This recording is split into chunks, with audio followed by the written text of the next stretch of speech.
আমাদের প্রধান যাকে বলে কনসার্ন হচ্ছে যে গত এই ফ্যাসিস্ট রেজিমে এই শাসনে আমরা সত্যিকার অর্থেই শাসনে এবং প্রভুত্বে আমরা যেভাবে আমাদের জীবন কাটিয়েছি তার মধ্যে একটা বড় ঘটনা ছিল এই মানুষের ব্যক্তিগত যে গোপনীয়তার অধিকার তার চরম লঙ্ঘন, এবং সেইটা পুরো রাষ্ট্র দিয়ে, যন্ত্র দিয়ে, প্রতিষ্ঠানগুলোকে দিয়ে সেটা করানো হয়েছে।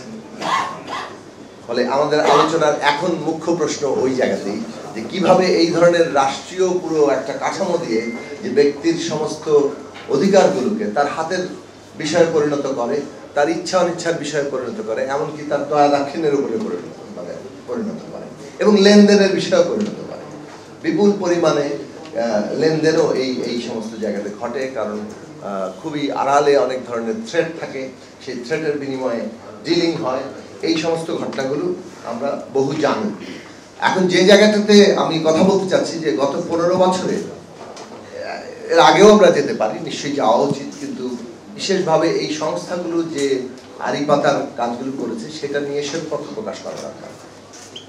যা যা হয়েছে তা আমাদের জানতে হবে, কারা করেছে তা আমাদের জানতে হবে, এবং তাদেরকে একটা জবাবদিহিতা এবং আইন বিচারের আওতায় আনা দরকার।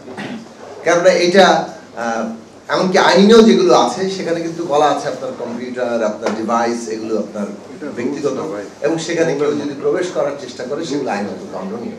কিন্তু আবার আরেকটা আইন করা হয়েছে যে রাষ্ট্রীয় নিরাপত্তা, জনশৃঙ্খলা ইত্যাদি ইত্যাদি শব্দ বলে, যে ওইটার জন্য আবার সরকার বিশেষ কাউকে দায়িত্ব দিতে পারবে, কোনো সংস্থাকে দায়িত্ব দিতে পারবে এটাকে ইন্টারসেপ্ট করার জন্য এবং এইখানে নানাভাবে তার পুরো জিনিসটা নিয়ে নেওয়ার জন্য।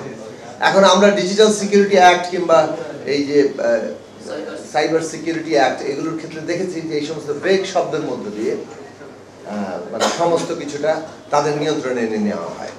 জনশৃঙ্খলা, এখন স্বরাষ্ট্রমন্ত্রী যদি ঠিক করেন জনশৃঙ্খলা, তাহলে তো আমাদের সন্তানদের কাছে গুলি করাই তারা বৈধ বলবেন।